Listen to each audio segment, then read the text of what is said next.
یا ایھا الناس، لوگو تمہارے پاس تمہارے پروردگار کی طرف سے نصیحت آ چکی. یہ قرآن مجید بہترین نصیحت ہے. اور پھر وشفاء لما فی الصدور، یہ دلوں کے امراض کی شفا ہے. وہدن، اور یہ قرآن مجید مومنوں کے لیے ہدایت ہے. ورحمت للمومنین، اور رحمت بھی ہے. دیکھیے کتنی خوبیاں ہیں قرآن مجید کی. شفا، سینوں میں کیا کچھ ہوتا ہے، شک ہوتا ہے، منافقت ہوتی ہے، اختلاف ہوتا ہے اور مخالفت جیسی بیماریاں ہوتی ہیں. قرآن بندہ پڑھے، اللہ تعالیٰ بالکل یہ سب بیماریاں لے جاتا ہے، بندے کو شفا دے دیتا ہے. بندہ مطمئن ہوتا ہے، بس یہ قرآن مجھے جو سمجھا رہا ہے کافی ہے. وہدن، پھر اس میں رہنمائی بھی ہے، تو اس رہنمائی کی پیروی کی جاتی ہے. پھر رحمت بھی ہے. یہ بہت بڑی نعمت ہے. اور کس کے لیے یہ سب کچھ ہے؟ مومنوں کے ساتھ اللہ تعالیٰ نے اس کو خاص کیا ہے، کیونکہ وہی ایمان لا کے پھر ایمان کے ساتھ فائدہ اٹھانے والے ہوتے ہیں. تو بہرحال جیسے عرض کیا ہے، قرآن میں ہر بیماری کا اللہ تعالیٰ نے علاج رکھا ہے. قل بفضل اللہ وبرحمتہ، آپ لوگوں سے کہیے کہ یہ کتاب اللہ کے فضل اور اس کی مہربانی سے نازل کی گئی ہے، لہذا انہیں اس پر خوش ہو جانا چاہیے کہ اللہ نے ہدایت کے لیے کم از کم ہمیں کتاب تو دے دی، رسول بھیج دیا، اور یہ تو خوشی کا موقع ہے، دوسروں کے پاس تو یہ ہے نہیں. وہ خیر مما یجمعون، یہ ان چیزوں سے بہتر ہیں جو دوسرے لوگ جمع کر رہے ہیں. یہ کتاب بہتر ہے. قل ارأیتم ما انزل اللہ لکم من رزق، آپ ان سے پوچھئے کیا تم نے سوچا کبھی کہ اللہ نے تمہارے لیے جو رزق اتارا تھا اس میں سے تم نے خود ہی کسی کو حرام قرار دے دیا اور کسی کو حلال، تو کیا اللہ نے تم کو اس کی اجازت دی تھی، یا تم اللہ پر افتراء کرتے ہو، اپنی طرف سے گھڑ کے اور حرام حلال کے مسائل بنا لیتے ہو. وما ظن الذین یفترون علی اللہ الکذب یوم القیامہ، جو لوگ اللہ پر اس قسم کے جھوٹے افتراء کرتے ہیں، جھوٹ گھڑتے ہیں اور اللہ کی طرف منسوب کر دیتے ہیں، ان کا قیامت کے دن کیا حال ہوگا. کیا خیال ہے آپ کا؟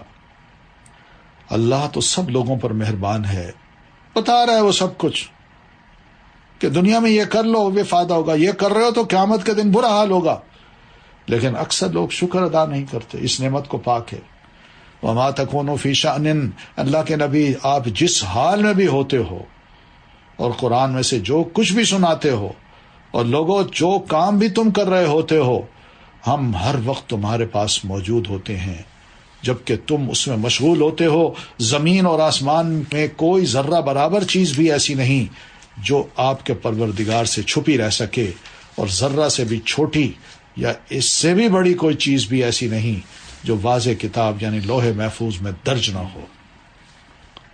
یہ ذرہ سے چھوٹی کیا چیز ہو سکتی ہے؟ یہ ایٹم ہے. ولا اصغر من ذلک، اللہ اس کو بھی جانتا ہے. الا ان اولیاء اللہ، سنو جو اللہ کے دوست ہیں انہیں نہ کچھ خوف ہوگا اور نہ وہ غمگین ہوں گے. اللہ کے دوست، ان کا انجام اللہ نے بتایا کہ دنیا سے رخصت ہوتے وقت دنیا میں آگے کا ان کو کوئی خوف نہیں ہوگا، اور جو چھوڑ کے جا رہے ہیں ولا ہم یحزنون، ان کو اس کا بھی غم نہیں ہوگا، کیونکہ آگے بہت کچھ ان کو مل جائے گا. اب اولیاء اللہ کہتے کس کو ہیں؟ نبی صلی اللہ علیہ وسلم نے اولیاء اللہ کی تعریف کرتے ہوئے فرمایا، اولیاء اللہ هم الذین یذکر اللہ لرؤیتہم، اللہ کے ولی وہ لوگ ہیں، هم الذین یذکر اللہ لرؤیتہم، اللہ کے ولی وہ لوگ ہیں جنہیں دیکھ کر اللہ یاد آ جاتا ہے. اور اس کی تعریف اللہ نے آگے خود بھی یوں فرما دی ہے کہ ولی کون ہوتے ہیں؟ الذین آمنوا وکانوا یتقون، یہ ولی کی خصوصیات ہیں. کوئی خاص لباس نہیں بتایا، کوئی خاص شکل نہیں بتائی، کوئی خاص گوشہ نہیں بتایا، کوئی خاص حرکتیں نہیں بتائیں، بس اتنا جو ایمان لائے اور اللہ سے ڈرتے رہے، یہ اللہ کا ولی ہے. بس اللہ پر ایمان، رسول پر ایمان، کتاب پر ایمان، فرشتوں پر ایمان، اور پھر اس کے مطابق عمل کرتے گئے اور نافرمانی سے بچتے رہے، یہ اللہ کا ولی ہے. تو اللہ کا ولی کوئی عام انسان بھی ہو سکتا ہے، ریڑھی والا بھی ہو سکتا ہے، کوئی خاتون بھی ہو سکتی ہے، کوئی بڑھیا بھی ہو سکتی ہے جس نے دنیا کی کوئی تعلیم حاصل نہ کی ہو مگر اس کا ایمان بڑا اسٹرانگ ہے، وہ اللہ کی نافرمانی سے بچتی رہتی ہے. لہم البشریٰ فی الحیات الدنیا وفی الآخرہ، ان کے لیے دنیا میں بھی خوشخبری ہے اور آخرت میں بھی. اللہ کی باتوں میں کوئی تبدیلی نہیں ہوتی، یہ اس کے اٹل فیصلے ہیں. یہی بہت بڑی کامیابی ہے.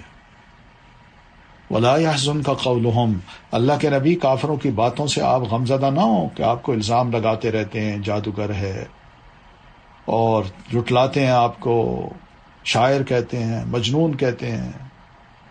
ان العزت للہ جمیعا، آپ سمجھتے ہیں کہ شاید ان کی ان باتوں سے میری بےزتی ہو رہی ہے؟ بالکل آپ غم نہ کریں، اور آپ واقعی غم نہیں کرتے تھے لیکن سمجھایا. اور یہ بات اس لیے سمجھائیے کہ دوسرے سن لیں کہ تم جو کچھ بھی کرو نبی کا کچھ نہیں بگاڑ سکتے. ان العزت للہ جمیعا، عزت تو تمام تر اللہ ہی کے لیے ہے، اور اللہ نے نبی کو جو عزت دے رکھی ہے وہ مزید بڑھے گی. وَلَلْآخِرَةُ خَيْرٌ لَكَ مِنَ الْأُولَىٰ، آنے والا جو وقت ہے وہ پچھلے وقت سے زیادہ بہتر ہوگا. تو عزت بڑھتی چلی جا رہی ہے.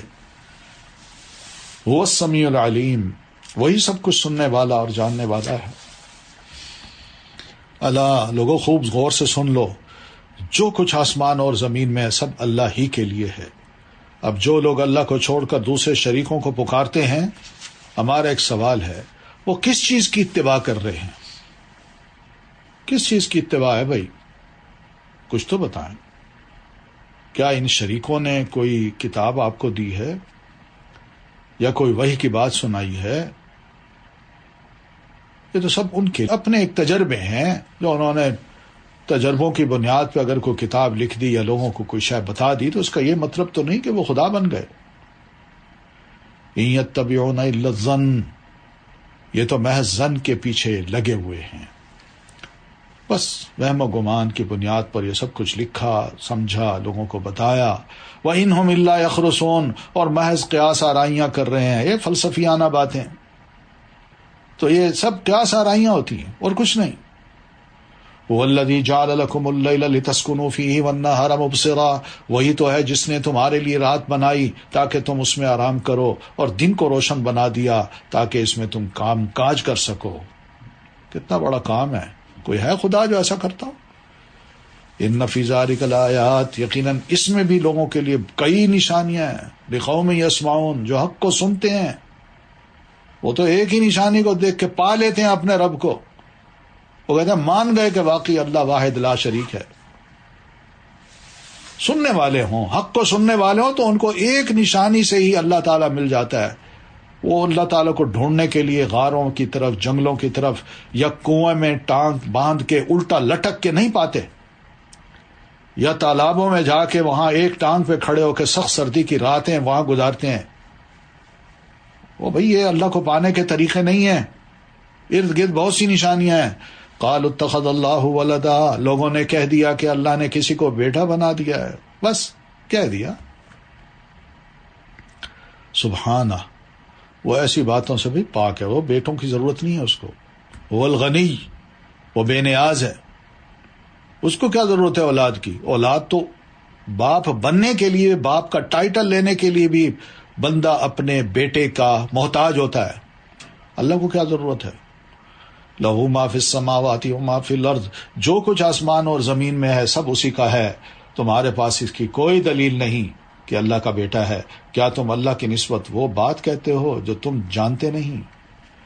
قل ان الذین یفترون علی اللہ الکذب لا یفلحون، آپ ان سے کہیے کہ جو لوگ اللہ پر جھوٹ باندھتے ہیں وہ فلاح نہیں پائیں گے. سیدھی سی بات ہے. اللہ پر جھوٹ بہت بڑا جھوٹ ہے. وہ لوگ تو دین سمجھ کے لے لیں گے نا، جبکہ اللہ نے نہ کہا ہو. متاع فی الدنیا، ان کے لیے جو فائدے ہیں دنیا میں ہی ہیں، بس آخرت میں کچھ نہیں. ثم الینا مرجعہم، پھر انہیں ہماری ہی طرف لوٹ کر آنا ہے، پھر ہم انہیں سخت عذاب کا مزہ چکھائیں گے کیونکہ وہ کفر کی باتیں کیا کرتے تھے. وَاتْلُ عَلَيْهِمْ نَبَأَ نُوحٍ، چلیں یہ باتیں تو ہم نے عام بندوں کو سمجھا دی، دلائل بھی دے دیے. اب ماضی کے کچھ واقعات سن لیں. وَاتْلُ عَلَيْهِمْ نَبَأَ نوح، نوح علیہ السلام کو ہم نے پہلا رسول بنا کے ان کی قوم کی طرف بھیجا. یہ قوم شرک کرتی تھی اور ان کے 5 خدا تھے، ود، سوا، یغوث، یعوق اور نصر. یہ سورہ نوح میں ان کے نام ہیں. بس ان کو کہتے تھے کہ یہ 5 خدا ہیں، یہ ایسے وجود ہیں، ایسی شخصیات ہیں جو معصوم تھی اور جن کو اختیارات حاصل ہیں، جو ہماری مشکل کو، مصیبت کو دور بھی کر سکتے ہیں اور ہماری پریشانیوں کو بھی دور کر سکتے ہیں، اور جو کچھ ہم ان سے مانگیں یہ ہمیں دے بھی سکتے ہیں. نوح علیہ الصلوۃ والتسلیم کو رسول بنا کے ان کی طرف بھیجا گیا. اب انہوں نے آ کے اپنی قوم کو اس گمراہی میں دیکھا کہ اللہ کو چھوڑ کے ان کی پوجا کر رہے ہیں. تو اذ قال لقومہ، جب انہوں نے اپنی قوم سے کہا، میری قوم اگر تمہیں میرا کھڑا ہونا، یہاں کھڑے ہو کے جو میں باز کر رہا ہوں پبلک کو، اور اللہ کی آیات سے نصیحت کرنا ناگوار گزرتا ہے تو میں نے اللہ پر بھروسہ کر لیا ہے. تم یوں کرو کہ اپنے ان 5 خداؤں کو ساتھ ملا کر ایک فیصلہ پر متفق ہو جاؤ جس کا کوئی پہلو تم سے پوشیدہ نہ رہے، پھر جو کچھ میرے ساتھ کرنا ہو کر گزرو اور مجھے بالکل مہلت نہ دو. چیلنج ہے تمہیں. وجہ کیا ہے؟ میرا اللہ ہے اور تم ہو اور تمہارے خدا ہیں اور تمہارے وسائل ہیں جو موجود ہیں. میرے خلاف جو پلاننگ کر سکتے ہو کرو. میں یقین سے کہتا ہوں تم میرا کچھ نہیں بگاڑ سکو گے. فَإِن تَوَلَّيْتُمْ، پھر بھی اگر تمہیں میری نصیحت قبول نہیں ہے اور منہ موڑتے ہو تو فَمَا سَأَلْتُكُم مِّنْ أَجْرٍ، تو میں تم سے کوئی مزدوری تو نہیں مانگ رہا جو میری بند ہو جائے گی. میرا اجر تو اللہ کے ذمہ ہے اور مجھے یہی حکم ہوا ہے کہ میں فرما بردار بن کے رہوں. مسلمین وَأُمِرْتُ أَنْ أَكُونَ مِنَ الْمُسْلِمِينَ، کہ میں اللہ کا مسلمان بن کے رہوں، سب مسلم بن کے رہوں. دیکھیے نوح علیہ السلام پہلے رسول ہیں، مسلم کا لفظ وہ استعمال کر رہے ہیں تو اسلام شروع سے آ رہا ہے. فَكَذَّبُوهُ، مگر انہوں نے نوح علیہ السلام کو جھٹلا دیا اور کہا نہیں ہم نہیں مانتے، ہمارے یہ خدا ہیں. لا تذرن آلہتکم، اپنے ان خداؤں کو بالکل نہ چھوڑنا. ولا تذرن ودم ولا سواع ولا یغوث ویعوق ونسرا، اور نہ ہی اپنے ان 5 خداؤں کو چھوڑنا، ان کے ساتھ چمٹ کے رہنا اور نوح علیہ السلام کی کوئی بات تسلیم نہ کرنا. یہ کون تھے؟ 5 خدا کون تھے؟ سیدنا ابن عباس رضی اللہ تعالی عنہما نے اس کا مفہوم بتایا ہے. یہ 5 خدا ان کے یہ بنائے ہوئے تھے، مگر اصل میں قوم نوح کے بڑے نیک لوگ تھے. جب وہ فوت ہوئے تو شیطان ان کے پاس آیا، کتنے اچھے اچھے لوگ تھے، تم ان کو بھلا چکے ہو، وہ یاد کیا کرو. تو اس نے انہیں کہا کہ چلے کچھ نہ صحیح تو ان کی کم از کم تصویریں بنا لو، ان کو دیکھ لیا کرو روزانہ. انہوں نے تصویریں بنائی. پھر کچھ عرصے کے بعد آیا کہ کہنے لگا تصویریں نہیں، ان کی یہ بت ہے نا، یہ پتھر، اس سے ان کی شکل بناؤ، گھڑو. تو جب گھڑی گئی تو اس کو لگا لیتے تھے. اب وہ بت ان کے سامنے ہیں، ان کی پوجا شروع کر دی. یہ طریقے ہوتے ہیں شیطان کے گمراہ کرنے کے. یہ کس طرح اللہ سے کاٹیں اور غیر اللہ سے جوڑے. عقائد، نظریات بالکل بدل کے رکھ دیتا ہے اور انہی کو سمجھتا ہے کہ یہی سب سے بڑی ہستیاں ہیں، میری مشکل کشائی میں بھی کام آنے والی ہیں، میری بیماریاں، مصیبتیں، تکلیفیں، وبائیں، ان سب کو بھی یہ دور کرنے والی ہیں. میں حیران ہوتا ہوں. ایک شعر ہے جو لوگوں کو دیا جاتا ہے پرنٹ کر کے کہ وہ اپنے گھر کے دروازے پہ لگا دیں، اور وہ یعنی شعر یوں ہے کہ لی خمستن، میرے لیے تو 5 ہستیاں ہیں، اطفی بہا حر الوباء القاطمہ، کہ جن ہستیوں کے وسیلے سے یا ذریعے سے میں ایسی وبا کو جو تباہ کن ہے اس کی شدت اور اس کی گرمی کو اپنے آپ سے بجھاتا ہوں. لی خمسۃ اطفی بہا حر الوباء القاتمہ المصطفیٰ والمرتضی وابناہما والفاطمہ. وہ 5 ہستیاں کون ہیں؟ المصطفیٰ نبی صلی اللہ علیہ وسلم، پھر دوسری ہستی المرتضی علی مرتضی رضی اللہ عنہ، پھر تیسری ہستیاں وابناہما ان دونوں کے 2 بیٹے حسن حسین، اور 5ویں ہستی والفاطمہ اور فاطمہ رضی اللہ عنہا. یعنی یہ 5 ہستیاں ہیں جن کو ہم پنجتن کہتے ہیں. پنجتن پاک، یہ پاک معصوم ہستیاں ہیں. جب بھی کوئی بڑی مصیبت آتی ہے، وبا آتی ہے جو تباہ کن ہوتی ہے، میں ان کے وسیلے سے، ان کے ذریعے سے اپنی اس مصیبت سے نجات بھی پا لیتا ہوں اور اس کی شدت اور گرمی کو اپنے آپ سے دور بھی کر لیتا ہوں. اور بھائی کس نے کہا یہ تو وہی کام ہو رہا ہے جو قوم نوح کا تھا. ان کے بھی 5 بت تھے اور ان 5 خداؤں کے بارے میں کہا کرتے تھے کہ بس ان کو نہیں چھوڑنا، یہی سب مصیبتوں کو ٹالنے والے ہیں، یہی سب کی سننے والے ہیں، یہی ہمارے لیے سب سے بڑا سورس ہیں. آج وہی قیدہ ہمارا بن جائے تو ہم میں اور ان پہلے لوگوں میں کون سا فرق ہے؟ بات تو وہی ہے، ہم انسان ہی ہیں نا. پہلے لوگوں کو ہم کہیں وہ تو جاہل لوگ تھے اور ہم تو ماڈرن دور کے لوگ ہیں، مگر ذہن تو وہی ہے. تو فکذبوہ، تو انہوں نے نوح علیہ السلام کو جھٹلا دیا، تو ہم نے اسے یعنی نوح علیہ السلام کو اور جو ان کے ساتھ کشتی میں سوار تھے بچا لیا اور انہیں ان کا جانشین بنا دیا اور انہیں ان کا جانشین بنا دیا جو بعد کے لوگ ہیں، اور ان لوگوں کو غرق کر دیا جنہوں نے ہماری آیات کو جھٹلایا تھا. تو دیکھ لو کہ جو لوگ ڈرائے گئے تھے ان کا کیا انجام ہوا. اور مزے کی بات یہ، ہم تو کہتے ہیں نا المصطفیٰ والمرتضی وابناہما والفاطمہ، 2 بیٹوں کو شامل کرتے ہیں. یہاں تو نبی کا بیٹا جو سید ہے، آل نبی میں سے ہے، مگر نافرمان ہے.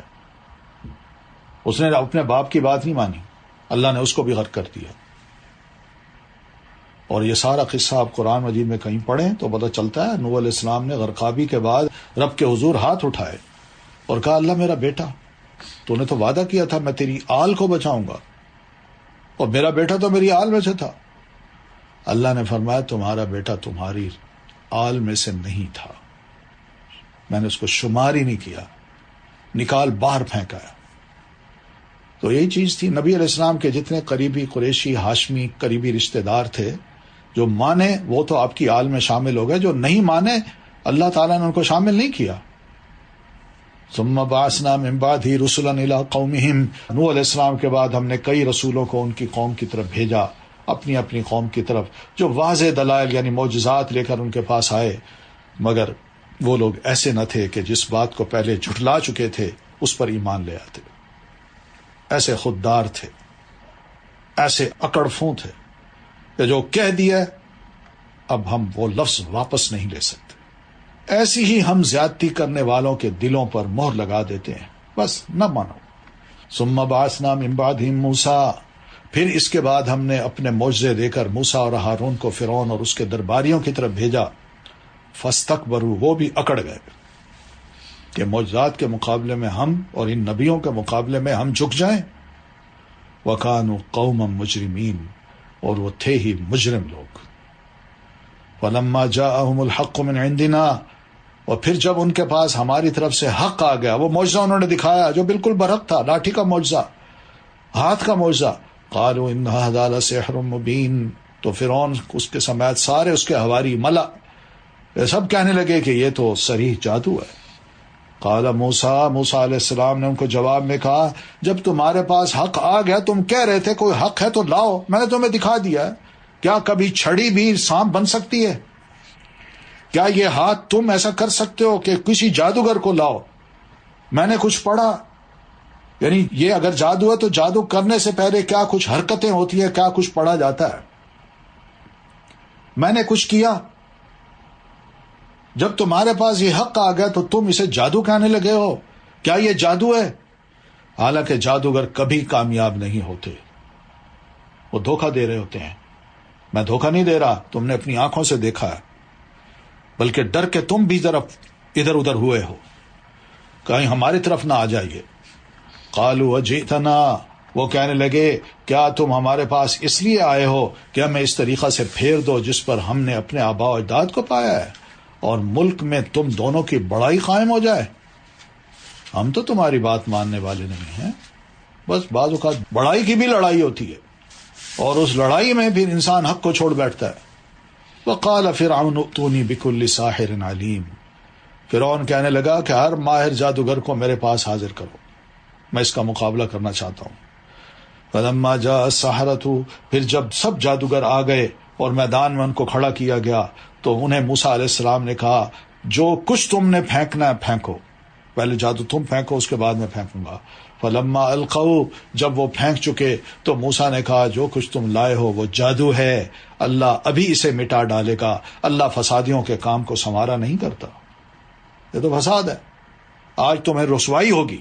وَيُحِقُّ اللَّهُ الْحَقَّ بِكَلِمَاتِهِ، اور اللہ اپنے حکم سے سچ کو سچ ہی کر دکھائے گا، اگرچہ یہ بات نہ مجرموں کو ناگواری کیوں نہ ہو.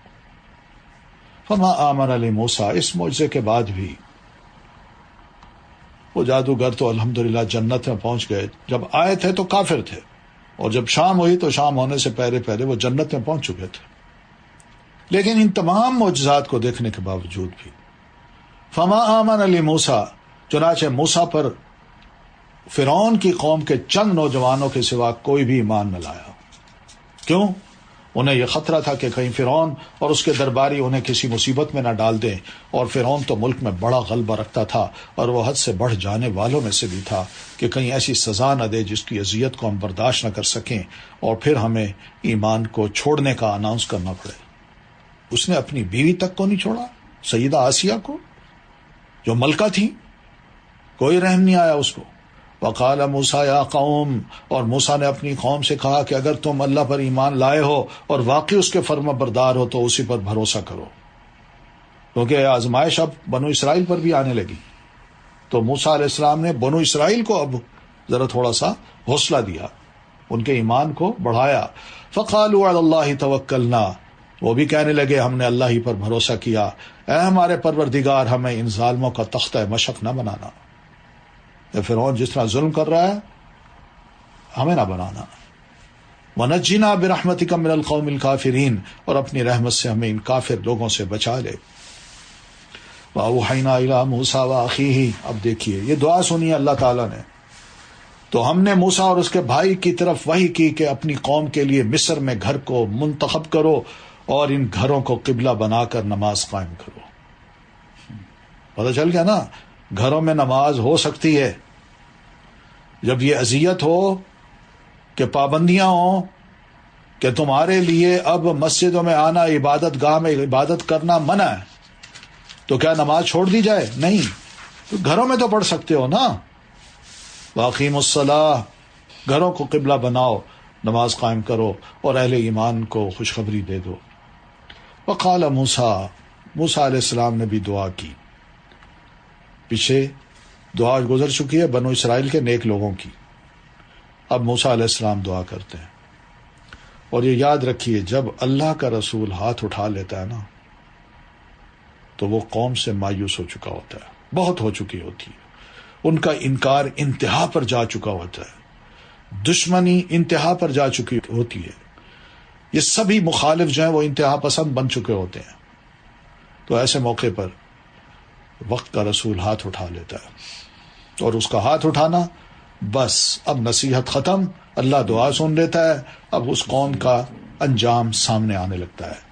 تو موسیٰ علیہ السلام نے اللہ سے دعا کی، پروردگار تو نے اس دنیا کی زندگی میں فرعون اور اس کے درباریوں کو ٹھاٹھ باٹھ اور اموال دے رکھے ہیں کہ وہ لوگوں کو تیری راہ سے گمراہ کرتے رہیں. پروردگار ان کے اموال کو غارت کر دے اور ان کے دلوں کو ایسا سخت بنا دے کہ جب تک وہ دردناک عذاب نہ دیکھ لیں ایمان نہ لائیں. بس یہ دعا کی اور ہارون نے آمین کہا. قال، اللہ نے جواب میں فرمایا، قد اجیبت دعوتکما، تم دونوں کی دعا قبول ہو چکی، تم ثابت قدم رہو اور ان لوگوں کی پیروی نہ کرو جو علم نہیں رکھتے. بس اب بعد میں میرا عذاب آئے تو فاستقیما، ڈٹ جانا ہے، نرم دل نہیں ہونا، دعائیں نہ کرنے لگ جانا اللہ اللہ رحم کر رحم کر. وجاوزنا ببنی اسرائیل البحر، اور ہم نے بنو اسرائیل کو جب سمندر سے پار گزار دیا تو فرعون اور اس کے لشکروں نے از راہ ظلم اور سرکشی ان کا تعاقب کیا. او ہمارے غلام ہم سے پوچھے بغیر نکل کے جا رہے ہیں. تو تعاقب کیا کہ ان کو پکڑو، ان کو گرفتار کرو، ان کو مارو اور ختم کر دو. اور جب وہ سمندر پار کر کے نکل گئے اور فرعون اور اس کا لاؤ لشکر سمندر میں آیا تو اللہ نے حکم دیا سمندر کو کہ آپس میں مل جا. تو اس موقع پر فرمایا حتی اذا ادرکہ الغرق، حتیٰ کہ جب فرعون ڈوبنے لگا تو بولا میں بھی اس بات پر ایمان لاتا ہوں کہ الہ صرف وہی ہے جس پر بنو اسرائیل ایمان لائے ہیں اور میں اس کا فرما بردار ہوتا ہوں. تو عین موت جب نظر آئے تو اس وقت بندہ کہے میں ایمان لاتا ہوں. ایسے موقع پر اللہ ایمان کو قبول نہیں کرتا، پہلے لاتا. اس لیے فرمایا الآن، اب تو ایمان لاتا ہے جبکہ اس سے پہلے نافرمانی کرتا رہا. تم سمجھتے تھے مجھے موت کبھی نہیں آ سکتی، مجھے کون چیلنج کر سکتا ہے، اور مفسد بن کر رہا. کوئی ایمان نہیں قبول. فالیوم، بلکہ آج ہم یہ بھی کر رہے ہیں کہ آج کے دن ننجی کا بے بدن کا، ہم تیری لاش کو بچا لیں گے، تیرے بدن کو بچا لیں گے تاکہ تو بعد میں آنے والوں کے لیے نشان عبرت بنے. دنیا دیکھے کہے یہ تھا وہ فرعون جس کو اللہ نے اس کے محل سے نکال کے اس کی فوجوں سمیت سمندر کے بیچ میں لا کے غرق کر کے اور اس کی لاش کو باہر پھینک دیا. اللہ کی نافرمانی کا یہ انجام ہوتا ہے چاہے وہ کتنا بڑا بادشاہی کیوں نہ ہو. تو بعد میں آنے والوں کے لیے نشان عبرت بنے، اگرچہ اکثر لوگ ہماری آیتوں سے غفلت ہی برتتے ہیں. وَلَقَدْ بَوَّأْنَا بَنِي إِسْرَائِيلَ، پھر ہم نے بنو اسرائیل کو رہنے کے لیے یقیناً عمدہ جگہ دی اور کھانے کو پاکیزہ چیزیں دی، بیت المقدس.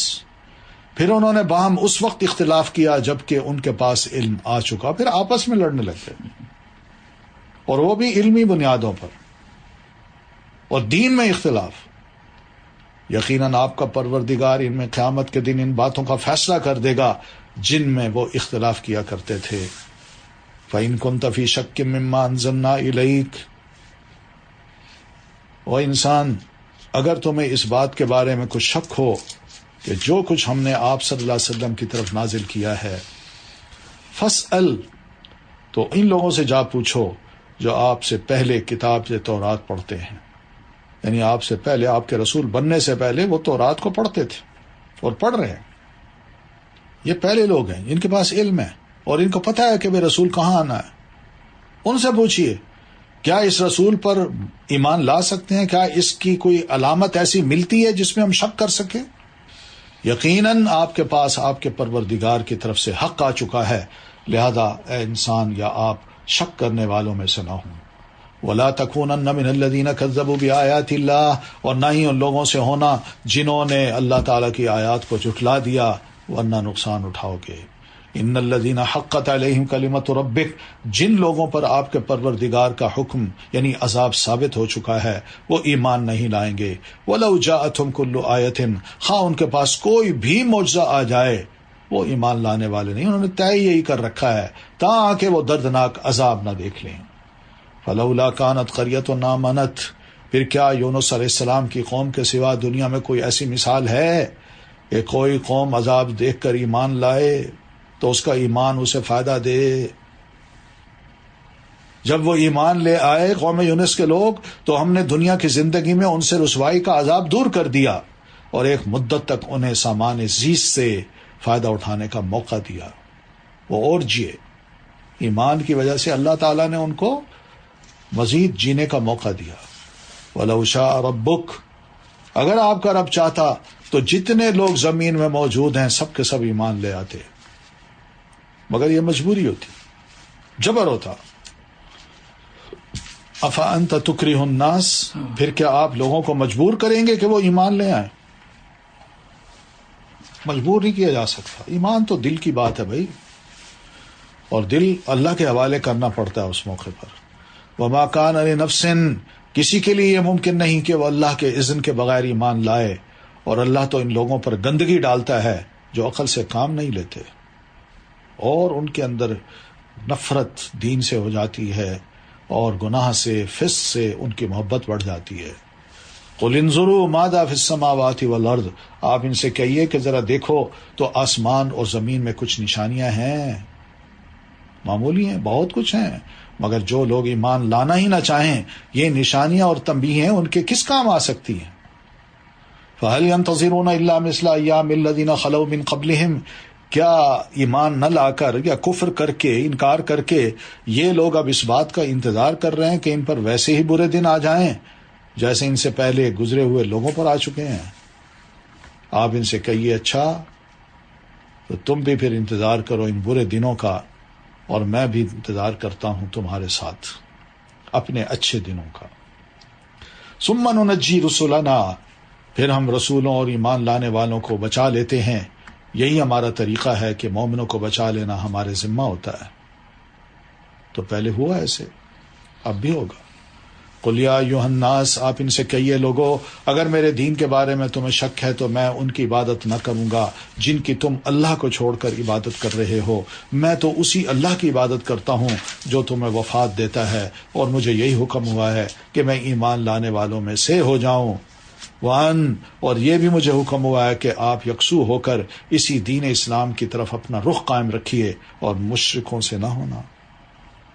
ولا تدعوا من دون اللہ، اور اللہ کے سوا کسی کو مت پکاریں جو نہ آپ کو کچھ فائدہ پہنچا سکتا ہے اور نہ نقصان۔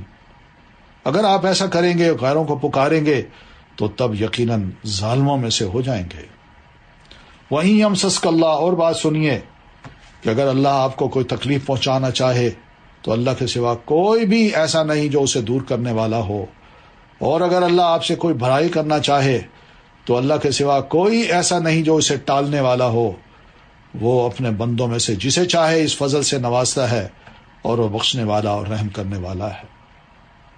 قل، کہہ دیجیے اللہ کے رسول آپ، یا ایھا الناس لوگو، قد جاءکم الحق من ربکم، تمہارے پاس اب تمہارے پروردگار کی طرف سے حق آ چکا، قرآن بھی اور میں بھی۔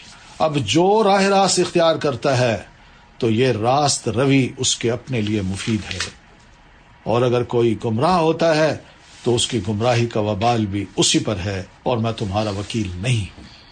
دیکھ لیجئے کتنی خوبصورت واضح سی بات ہے، کوئی جبر نہیں ہے کہ آپ مسلمان ہوں مجھے مانیں، ورنہ ایسا مسئلہ نہیں ہے۔ واتبع ما یوحیٰ الیک، اور اللہ کے رسول آپ کی طرف جو وحی کی جاتی ہے اس کی اتباع کیجیے۔ واصبر، اور جو لوگ آپ کو اذیت دیتے ہیں یا اس اتباع میں کوئی تکلیف اٹھانا پڑتی ہے تو صبر کیجیے، حتی یحکم اللہ، تاکہ اللہ تعالیٰ فیصلہ کر دے، اور وہ سب سے بہتر فیصلہ کرنے والا ہے۔ پھر سورۃ ہود ہے۔ ہود علیہ السلام اللہ کے رسول ہیں جو قوم عاد کی طرف بھیجے گئے تھے۔ قوم عاد ایک بہت بڑی قوم، بہت زبردست جسم رکھنے والی، ان کے یہ فرد تھے۔ ان کا قصہ اس سورت میں آتا ہے تو اس وجہ سے اس کا نام سورہ ہود ہے۔ شروع ہوتی ہے بسم اللہ الرحمن الرحیم، الف لام را، کتاب، یہ ایک ایسی کتاب ہے احکمت آیات، جس کی آیات کو محکم بنایا گیا ہے۔ محکم، اتنی پکی ٹھکی آیتیں ہیں جن کو کسی دور میں یہ نہیں کہا جا سکتا کہ ان کو تبدیل کر دیجیے، اور نہ ہی کسی مائی کے لال کو یہ جرت ہوگی کہ وہ ان آیات کو قرآن مجید سے نکال سکے۔ اور اس کا مطلب یہ بھی ہے کہ احکمت آیات، اس قرآن کی جو آیات ہیں اس میں جو کچھ بھی کہا گیا ہے یہ ناقابل تغیر ہے۔ ثم فصلت من لدن حکیم خبیر، اور یہ حکیم و خبیر ہستی کی طرف سے تفصیلاً بھی بیان کی گئی ہے۔ وہ تفصیل عقائد کی ہے، نظریات کی ہے، احکام کی بھی ہے، مگر ان کی تفاصیل وہ نبی علیہ السلام پر چھوڑ دی گئی ہیں مزید۔ اور وہ کیا ہے؟ اللہ تعبدوا الا اللہ، کہ اللہ کے سوا کسی کی عبادت نہ کرو۔ عبادت کو ہم سمجھتے ہیں کس کو کہتے ہیں؟ عبادت عاجزی اختیار کرنے کو کہتے ہیں۔ یہ عاجزی زبان کی بھی ہو، جسم کے ایک ایک انگ کی ہو، جو صرف اللہ کے لیے ہو، کسی اور کے لیے نہ ہو۔ میں یقیناً اس کی طرف سے تمہارے لیے ڈرانے والا بھی ہوں اور بشارت دینے والا بھی۔ وَأَنِ اسْتَغْفِرُوا رَبَّكُمْ، اور یہ بھی کہ اپنے پروردگار سے اپنے ماضی کے گناہوں کی معافی مانگو۔ اور اس کے حضور توبہ کرو، معافیاں بھی مانگو اور توبہ بھی کرو، تو نتیجہ کیا ہوگا؟ وہ خوش ہو کر وہ ایک خاص مدت تک تمہیں اچھا سامان زندگی دے گا اور ہر صاحب فضل کو اس کا فضل بھی عطا کرے گا۔ اور اگر تم منہ موڑتے ہو، نہیں مانتے میری ان باتوں کو، تو میں تمہارے حق میں بڑے ہولناک دن کے عذاب سے ڈرتا ہوں۔ الاللہ مرجعکم، تمہیں اللہ ہی کی طرف لوٹ کر جانا ہے اور وہ ہر چیز پر قادر ہے۔ اللہ، پھر بھی دیکھو اتنی اچھی نصیحت کے بعد جب یہ لوگ اپنے سینوں کو موڑتے ہیں، یعنی آپ بات کر رہے ہیں تو آپ کی طرف متوجہ ہونے کی بجائے یہ سینے موڑ دیتے ہیں، رخ طرف کر لیتے ہیں تاکہ اللہ سے چھپے رہیں۔ اللہ سے کہاں چھپ سکتے ہیں بھائی؟ آپ کو تو دکھا رہے ہیں نا بے رخی، لیکن ان کا رخ اللہ سے تو نہیں چھپ سکتا۔ اور جب یہ اپنے آپ کو کپڑوں سے ڈھانپتے ہیں، اس قدر نفرت کا اظہار کر رہے ہیں کہ اپنے چہروں کو، اپنے سر پہ کپڑا آگے لا کے دیکھنا نہیں چاہتے آپ کو، جس کا مطلب ہے کہ آپ کی بات سننا کیا، آپ کو ہم دیکھنا بھی نہیں چاہتے۔ تو اللہ فرماتے ہیں اس وقت بھی میں جانتا ہوں۔ اور پھر اس کا ایک مطلب یہ بھی ہے کہ جب انسان رات کو سوتا ہے اور اپنے آپ کو کپڑوں سے ڈھانپتا ہے، اس وقت اللہ وہ سب کچھ جانتا ہے جو وہ چھپاتے ہیں اور جو کچھ ظاہر کرتے ہیں، کیونکہ وہ سینوں کے راز تک جاننے والا ہے۔ تو یہ ہے سورہ ہود کی ابتدائی 5 آیات، اور باقی انشاءاللہ ہم کل پڑھیں گے۔ سبحانک اللہم و بحمدک، اشہد ان لا الہ الا انت، استغفرک و اتوب الیک۔ السلام علیکم ورحمۃ اللہ وبرکاتہ۔